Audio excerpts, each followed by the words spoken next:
A lot of people think the first thought in their head is the truth. I don't. In fact, I've learned the opposite. Very often, my first thought is the weakest version of me.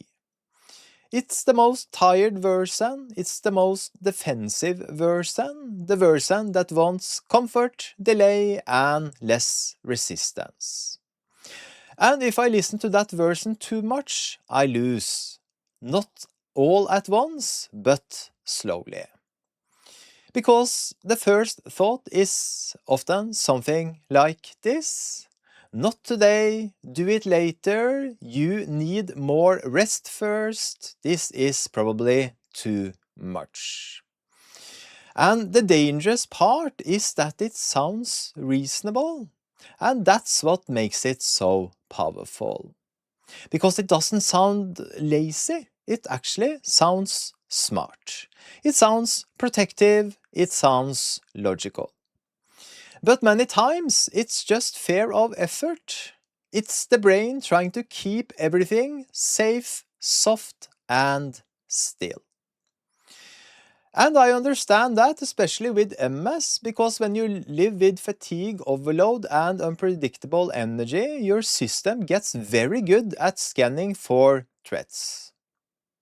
Very good at looking for reasons to slow down, and very good at saying stuff like, maybe not.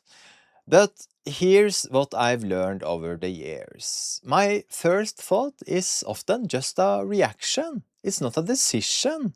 And that distinction matters a lot. Because reactions are fast, they are emotional, they are protective.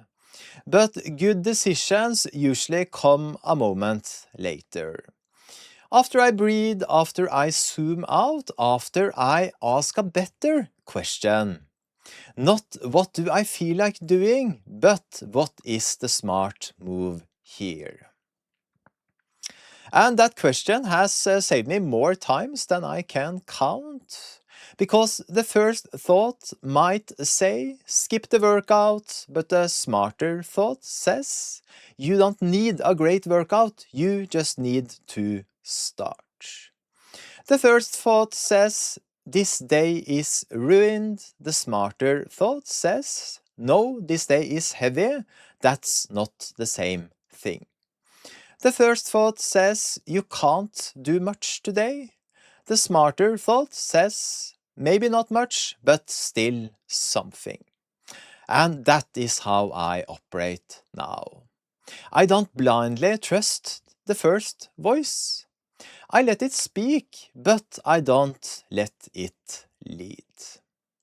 Because if I had followed my first thought every time, I would have missed thousands of workouts, millions of meters. So many good days that only became good because I moved before I believed the excuse. And that to me is one of the biggest mindset shifts in life. Your first thought is not always wisdom. Sometimes it's just resistance wearing a very convincing disguise. So now when that first thought shows up, I don't panic, I don't judge it, but I also don't hand it over the steering wheel. I wait for the stronger voice, the calmer voice, the one that sees the bigger picture. And most of the time, that voice takes me somewhere better.